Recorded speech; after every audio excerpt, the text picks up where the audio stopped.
Oui, pour les hommes aussi, parce que des fois, ils font des photos sur Internet. Là. On dirait, hein, je pense que je me reprends. Oui, les femmes, mais les hommes aussi. Enfin, bref, donc oui.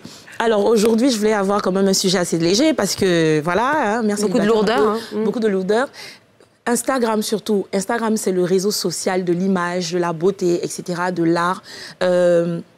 Et aujourd'hui, Instagram valorise des contenus de qualité et des jolies photos.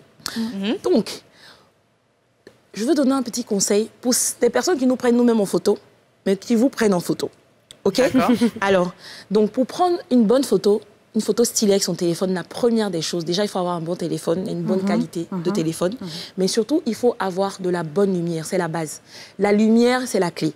Photo, lumière, c'est la lumière. Donc, en fait, il faut s'assurer que la lumière vous mette à votre avantage. Donc, il ne faut pas être à contre-jour. Donc le soleil dans le dos, ou la lumière dans le dos, ou l'ombre. Donc, dès que vous avez une bonne lumière, vous pouvez faire votre photo, votre selfie, vous placer pour faire la photo. Ouais. Mais tu vois, pourtant, ça, on dirait que normalement, c'est la base. Hein. Mais il y a des gens, jusqu'à présent, voilà, la lumière, elle est là. Ils font ça. Ça m'énerve. Donc, cherchez la lumière, vraiment au maximum. Évitez aussi le flash, même s'il fait nuit. Franchement, de nos jours, nos téléphones ont des modes nuit. Évitez le flash. Déjà, je crois que j'ai fait une chronique sur les bonnes manières avec les réseaux sociaux. Ouais.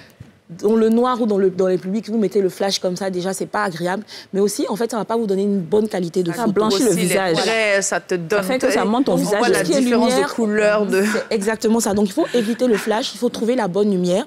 Donc, pour soi-même, mais aussi pour les objets. Parce que des fois, on veut faire des photos des objets. Ensuite, il y a la posture. Donc, la posture, il faut en fait trouver l'angle dans lequel on va se mettre en valeur.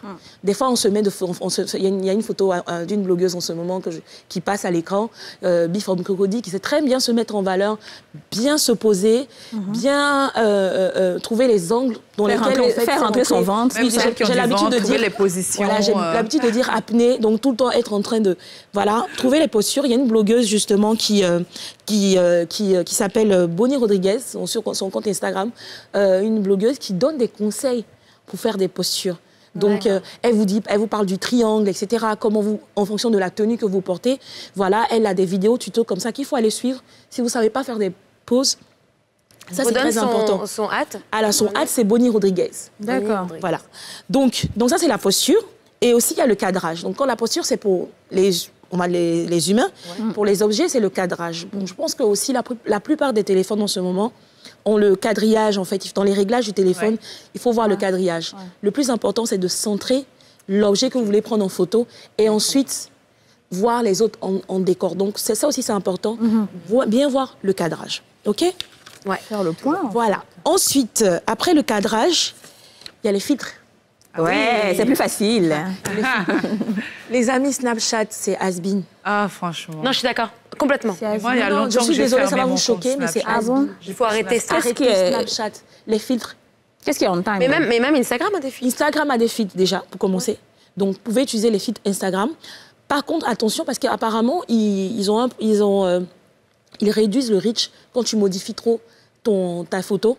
Via l'application. L'algorithme, parce qu'ils cherchent des photos plus réelles. Donc, ce qu'il faut faire, il faut faire ces modifications avant de poster ces réglages. Donc, il y a des téléphones qui proposent directement dans le téléphone, dans l'application téléphone, enfin photo, les modifications de base, donc l'éclairage qui n'est pas assez ajusté, etc. Mais aussi, il y a des... J'ai même une application que je pourrais conseiller tout à l'heure. Il y a une application qui est VSCO aussi, qui propose des filtres assez sympathiques. Il y a l'application Lightroom. C'est ça, c'est ce que je voulais dire. Donc l'application Lightroom aussi qui permet d'avoir des filtres au top. Et ça, c'est un dernier petit conseil pour le feed, surtout Instagram, c'est de s'assurer que quand même les photos aient la même teinte, la même coloration, ambiance et tout. En fait, il faut que ce soit un thème, quoi. Un thème, voilà. Donc, il faut trouver le thème. Je ne fais pas ça, j'arrive pas à le faire, mais il paraît que c'est... Dija, elle, c'est une professionnelle. Voilà, Dija, c'est la reine du... Elle utilise le même filtre à chaque fois. Pour tout, oui. Oui, elle est professionnelle. Allez suivre Dija, s'il vous plaît. Merci. Et il y a des influenceurs aussi qui ont tellement réussi à maîtriser les filtres, les filtres Instagram et tout ça. Ils ont créé eux-mêmes des presets, comme on dit, c'est des filtres eux-mêmes de base qui vont correspondre à leur tendance et qu'ils ont l'habitude de présenter. Donc, il y a une blogueuse qui s'appelle The Spirited Pursuit. Les anglophones. Ah oui, c'est bien dit. La voyageuse d'Instagram. Exactement, c'est une grande voyageuse qui fait qui a de très belles photos. Donc elle a créé son compte spiritualpursuit.presets. Donc allez-y aussi la suivre pour voir... pour utiliser son filtre de base. Voilà. Merci beaucoup. On attend les prochaines photos. Et oui, et là, en attendant... J'ai oublié, pardon, désolée. Oui. Ayez une bonne personne qui sait vous prendre des photos aussi. Ça, c'est très important. Dans le cas d'Annie Kwame, c'est moi. C'est moi qui vais commencer.